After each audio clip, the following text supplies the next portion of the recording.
Eu vim falar da história da minha transição de carreira. Na verdade, da minha história de transformação. Estava vivendo uma relação completamente tóxica. Uma relação que muito pouco me acrescentava, que tirava minha energia, que me dava instabilidade, insegurança e tirava meu sono. Aquelas relações que a gente olha depois e fala, mas por que mesmo que eu estava vivendo aquilo? Bom, eu estava lá, nesse lugar. E aí eu resolvi, depois de 2 anos, que eu ia colocar um fim nisso, e eu estava decidida. E aí eu descobri que eu estava grávida. Eu já tinha 2 filhos gêmeos, frutos de uma outra relação. Noah e Mateu, que a maioria de vocês deve conhecer, já existiam. E eu estava com eles no Rio de Janeiro.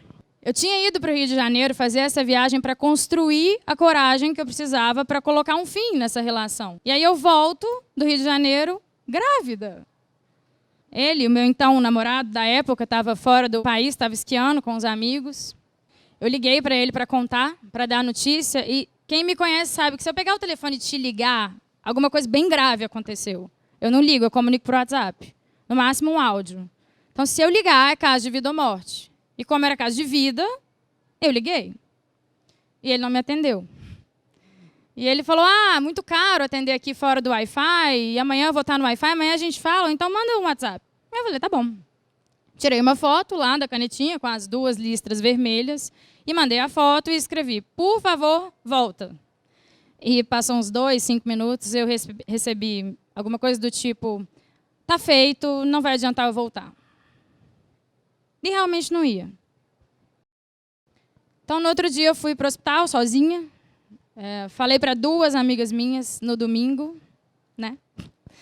Com ninguém, não falei com minha mãe, falei para essas 2 e no dia seguinte eu fui para o hospital fazer um ultrassom. Quem aqui já é mãe ou já teve grávida sabe, vai entender o que eu vou dizer, que é diferente você ver 2 listras numa canetinha ou um número num papel de um laboratório. Outra coisa bem diferente é você ver um bebê formado lá na televisão.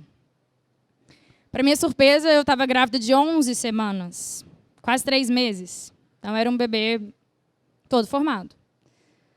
Quando a médica me colocou para ouvir os batimentos cardíacos, eu escutei um silêncio. 100 batimentos cardíacos. E aí, em 24 horas, eu tinha ganhado um filho, perdido um filho, terminado uma relação tóxica, e a minha cabeça deu um nó. Ou vários nós, nem sei quantos. Os meses que seguiram dali para frente, ou as semanas, não foram nem de longe os melhores da minha vida. Eu passava a maior parte do tempo na cama encolhida, na companhia de um remedinho chamado Frontal. E quando eu não estava na cama encolhida, na companhia desse remedinho chamado Frontal, eu estava fora da cama, na companhia das minhas amigas, e de um outro remedinho, chamado vinho. Então eu oscilava entre o Frontal e o vinho. E fiquei assim por algum tempo. Eu acordava com muita preguiça de enfrentar o dia. Então eu acordava, partia meio comprimido de Frontal, virou um ritual. Tomava meio comprimido de Frontal, me dopava e estava tudo bem. Ou pelo menos eu achava que estava. Então eu sabia que eu precisava fazer alguma coisa. E eu fiz. Comecei a organizar tudo do lado de fora. Cortei cabelo, pintei cabelo, troquei o silicone. Quem já fez isso no momento de dor?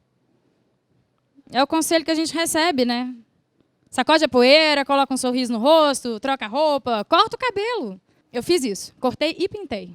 E não adiantou nada, porque está tudo bem fazer esse tipo de estratégia. De fato, quando a gente coloca um sorriso no rosto e a gente sacode a poeira e a gente melhora o corpo, a nossa cabeça entende. Chama indução de estado. Então, a gente começa se forçando a fazer isso e, de repente, está tudo bem, de verdade. O grande perigo disso é pular uma etapa fundamental, que é olhar para a dor e falar, oi, o que você tem para me ensinar? Qual que é a lição que eu tenho para aprender disso aqui? Eu não fiz isso, eu pulei essa etapa. Eu não me perguntei como que eu me coloquei naquela situação ou o que eu tinha para aprender com aquilo ali. Eu fui para o próximo passo. Próximo passo, consertar as coisas do lado de fora. Quanto mais eu fugia da dor, mais ela me consumia. Eu podia me distrair do jeito que fosse, e eu arrumei as melhores distrações que eu podia, acreditem. Só que no final do dia, tudo que eu sentia era um vazio. E um vazio porque nos últimos 2 anos eu tinha drenado a minha energia para um relacionamento que não me empoderava, que tirava a minha paz, e para um trabalho que agora não conseguia me dar ânimo para levantar da cama. Na época eu era blogueira de moda. Acredito que muita gente aqui começou a me acompanhar lá atrás. E eu tinha um closet lindo, cheio de sapato, de vestido, de bolsa. Só que nenhum sapato, nenhum vestido, nenhuma bolsa conseguiu me levantar da cama quando a vida me deu essa rasteira. E essas coisas criam uma ilusão de que se estiver tudo perfeito do lado de fora, do lado de dentro vai estar jóia. Isso não é verdade.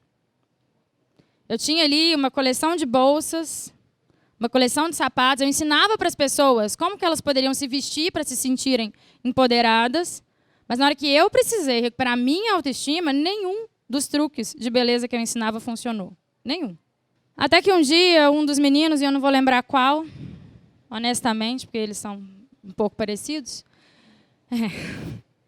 eles voltaram do clube muito eufórico. Um deles entrou no meu quarto e falou: mamãe, eu aprendi a fazer cambalhota. Vamos treinar comigo? Gente, o frontal estava no auge do efeito dele. Eu não conseguia nem responder, quem dirá treinar cambalhota. Eu fiquei muda, assim, provavelmente com uma cara bem apática, diante da excitação dele, não falei nada. E aí eu vi ele murchando a expressão e ficando preocupado. E ele falou: mamãe, você está doente? Por que você só fica na cama? Ali, naquele momento, eu sabia que eu precisava retomar o controle das minhas emoções. E eu precisava fazer isso porque eu tinha 2 vidas que dependiam da minha energia, do meu exemplo, e que são completamente impactadas pela minha postura. Então, eu comecei a me perguntar. Eu não sabia nada de coaching, e nem nada de psicologia, e nem nada de nada. Mas, de um jeito muito intuitivo, eu comecei a me fazer algumas perguntas. E a primeira coisa que eu me perguntei foi: quais são as atividades do meu dia que me fazem sentir bem, que me trazem paz?